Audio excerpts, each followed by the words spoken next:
Burnley 0, Leeds 0. Not a great game to watch. More a technical game, and to be honest with you, it doesn't really matter. We've got out of there. We've got a point. Keeps us at top of league. And interestingly, just some stats that came up on that game. I'm just looking at a couple here, and Leeds managed 8 shots for the entire evening, with only one on target. Burnley, on the other hand, only managed 4 shots with 0 on target, and statistically, this was Burnley's worst performance of the season at home, with just 0.19 xg, meaning that they also had. It's also been the game where they've had the fewest touches in the opponent's box, with only 8 touches in the opponent's box. Passes in the final third, Burnley managed just 67, while Leeds managed 122. Really, really solid defensive work from our lads tonight. And I think the thing from Farker is we go there, we don't lose, we get a point, we're still at the top. And it keeps Burnley just at arm's length from us. Hello, Claire. Yeah, it's not been a great game, but I mean I said this in that little pre-match short, didn't I? I don't expect anything entertaining, to be honest with you. I kind of expected that they're not going to be they're going to be a hard side to break down, but I don't see them coming at us with all guns blazing. It was more of a technical game to watch, wasn't it? A game that. If you don't win it, definitely don't lose it. And it had all the hallmarks, really, of a draw, didn't it? I thought. Claire and I, if you didn't know, well, we were having a little discussion. Rothwell could have been the big one that we missed there tonight. He wasn't in. Those marauding runs, getting in and breaking them down. Didn't have him tonight. 3 yellow cards. I thought that it was another poor refereeing display. Roden got pushed over and they said that wasn't a foul. Sorry, mate, but I'd totally disagree. If you're an attacker and you're putting your hands on the shoulder of a defender while you're trying to chase a ball down, it doesn't take much to throw him off balance at full tilt. And Roden got the decision, didn't he? And Jadon Anthony had a decent strike, and I thought that was on target. Yeah, it was on target, but it were offside, so it didn't count, didn't it? So a tough night for us. These games are coming thick and fast yet again. We're still at top at league. We've just got to take positives from it and get on with the next one now. Go back to wherever we're going. If you could tell me what the fixtures are, whack them in the chat there, and then I'll try and keep an eye on them, keep a reading on them. But I'm pretty happy with it. It's from a mutual point of view. A 0-0's never a good game to watch, is it? You always want goals or a bit of action. It kind of lacked a bit of spark, I think.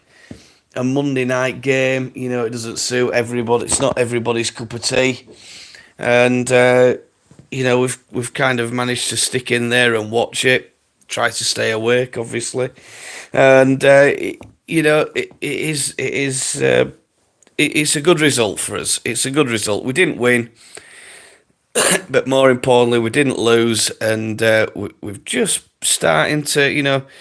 I'm hoping that we can push on now and really start picking up these points, because the other sides are suffering from unexpected defeats. Sheffield United, nobody saw that one coming.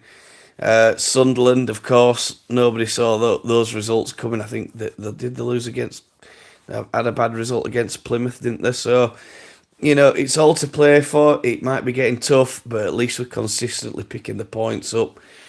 We go out there, we do our thing, we're professional, and interestingly, one of those stats we're 7 points better off this season than we were when Marcelo Bielsa was in charge, and we won the title winning season a couple of years ago. So it's all to play for.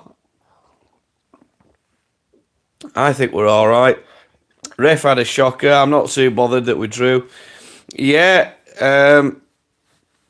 again, the decisions all seem to go their way. I mean, I didn't think it were a dirty game at all. 3 yellow cards. I thought it were probably a bit. How can I say this? Burnley seemed to have a bit of a rub of the green with the decisions, didn't they? They seemed to just. I was looking at some of those challenges, and I thought, compared to some of the Burnley players were putting in, how is it they're not getting yellow cards? Don't don't make any sense. And there's been some interesting stuff. I'm not going to go into PGMOL stuff with the top man there, but I think all fans want is just a bit of consistency. Just consistency. That's all we want. If we see a type of challenge going in, we're not happy with the challenge, then fine, get the card out. Look at that Arsenal one yesterday. They were all moaning that's not a red card. It's not a red card. Look at the VAR, mate. It's unmistakably a red card. You can't go in there out of control, not win the ball, and then rake your studs down inside a lad's calf, the opponent's calf, down the ankle.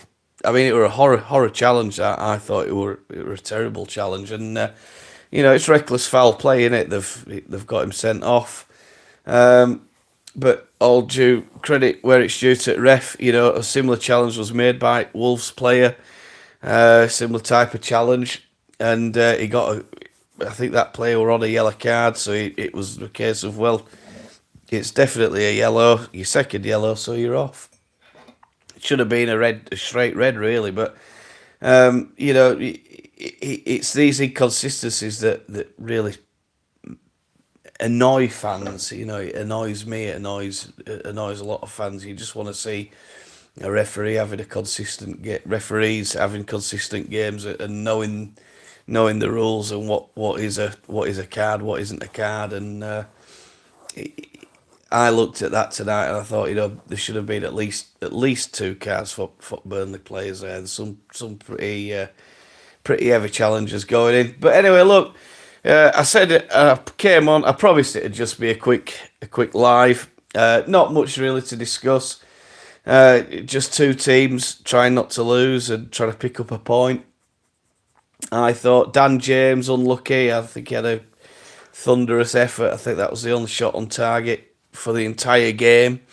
What can you say? You just hope Trafford just doesn't get to it, but he's a decent keeper. This lad that they've got at Burnley, probably one at best in league, I think, and probably one at best in top 2 leagues. I mean, he's saved 2 penalties, hasn't he, in his previous game against Sunderland. So, all credit to Burnley. We got a point.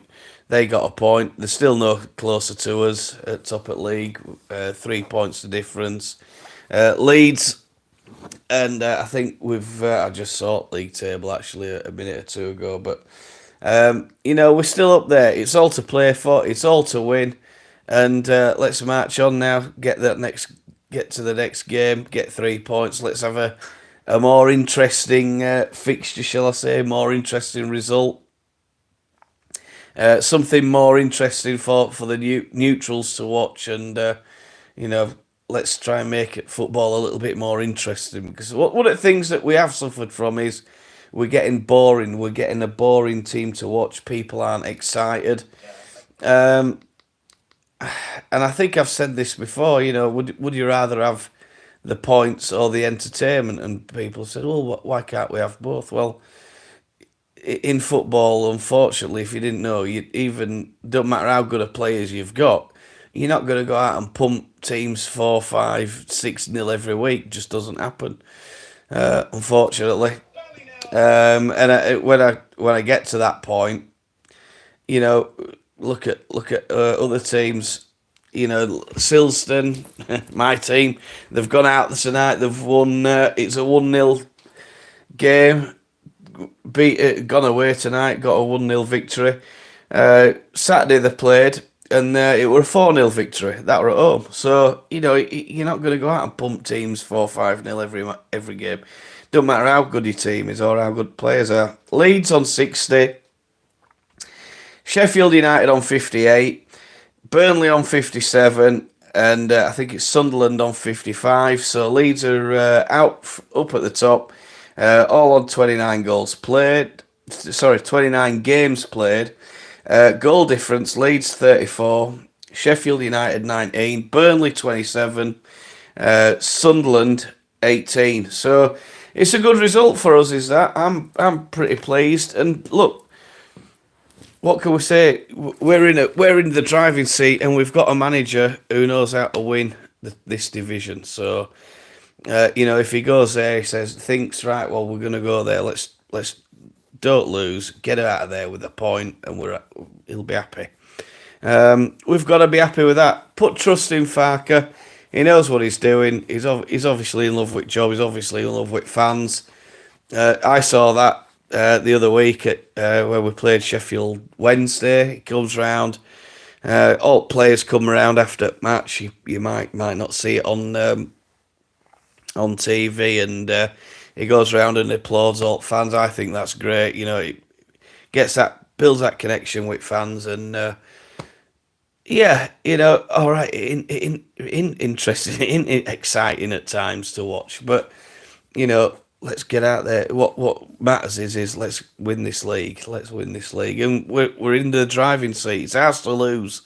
They're in another team in this division we can't beat. We can beat them all. So let's just be consistent. Get out there, pick up those points that we need to pick up, draw when we need to draw, and especially when we're away in a tough place like Turf Moor, not an easy spot to go to. Other teams will go there, they'll lose. So, we'll be all right. We're doing all right. Let's march on together, guys. Win this title, and we can all have a nice little title parade in May. That's what we're all looking forward to in Leeds. I certainly am, anyway. Quick live from me tonight. Take care of yourselves. If we carry on like this, I think we're on course for 95 points. Claire, you've done your homework, haven't you? You've had calculator out. I think you have. Yeah, I think you've got. I can't invite. I don't know if I can invite you actually, Claire. Start. No, I can't. I should have set it up that I can, but I can't. So I don't know what this. Oh, I see. I don't know. I've not done a live before on this, so what does that say there? At least 1 minute of video needed to start the highlight. Is it on? It's not on private, is it? This. I hope it in. Just let me have a. I don't know if I can check. Just give me a second while I don't know if I can check. Only. Yeah. You don't want to be on in your pyjama. Right, fine. No problem. I have no problem with that at all. Look, thanks very much for watching anyway. Look, go get yourselves to bed. I'm going to go to bed. It's been a long one. It's been another pretty horrendous commute home. The trains have been playing up again today, so everybody needs to get the rest in, and let's try and catch up. Hopefully this week at some point. Of course, we've got we're averaging 2.1 per game, so we're doing well. We're doing well. I'm we're at the top. Leeds. I mean, I'm a mangy old bugger, as you know. I do moan and I do groan, and I think we're not entertaining enough, but it is what it is. Sometimes game management, that's what it's all about. It's not about entertaining fans anymore. Game management, control the other team, get the goals, do what you need to do, get the 3 points, and you'll win silverware. So let's see how we get on. Millwall, of course, in February, I think, at Elland Road for FA Cup. If we could beat them, get us through to 5th round, that'll be another good achievement for Farker. Look, guys, doing well. We've got a solid team. My thoughts on Buendia. Sounds to me like I've read reports that Leeds is his last choice. If that's the case, no need to pursue it. And I'm totally in agreement with Farker. Only sign players who express an interest in playing his brand of football, who want to be at the club, who want to pick up silverware, because hopefully we'll pick up silverware this year. No point wasting your time with time wasters. We've had plenty of them through the door in the past. So bugger them. Keep them out. My opinion is keep them out. Get some younger, fresh legs in, hungry players, people who've got points to prove. Daya, obviously, he's probably a bit above his station, isn't he? And thinks he's better than he is. Thinks he's bigger than a club. Let him go somewhere else if he wants to go to Turkey or somewhere like that. Let him get on with it. He ain't good enough to play for us. So, yeah, not bothered. Not if we miss out on him. Not bothered. Do I want to see some signings? Yeah, I think we need a bit of strength in depth. I still think we're probably going to need a bit of cover. Melier, he's had a few howlers, but like anything else, the errors are the easy ones to spot. But nobody talks about the match-winning saves that he makes week in, week out. It's hard fought lad, isn't it? It's hard fought lad. He ain't the best keeper in the league statistically, but I'm pretty happy with him. Look, we'll have to go through all this stuff on a live one night, won't we? And we'll have to have a little transfer talk live session and discuss who the ones are who we should be signing. If you've got any suggestions, let us know in the comments. And obviously, when we do come to doing that live, then we've got a bit of a head start. We can have a good natter about them. All right, guys, take care, and let's march on together. On to the next, get 3 points, and let's go win this league. Cheerio, good night.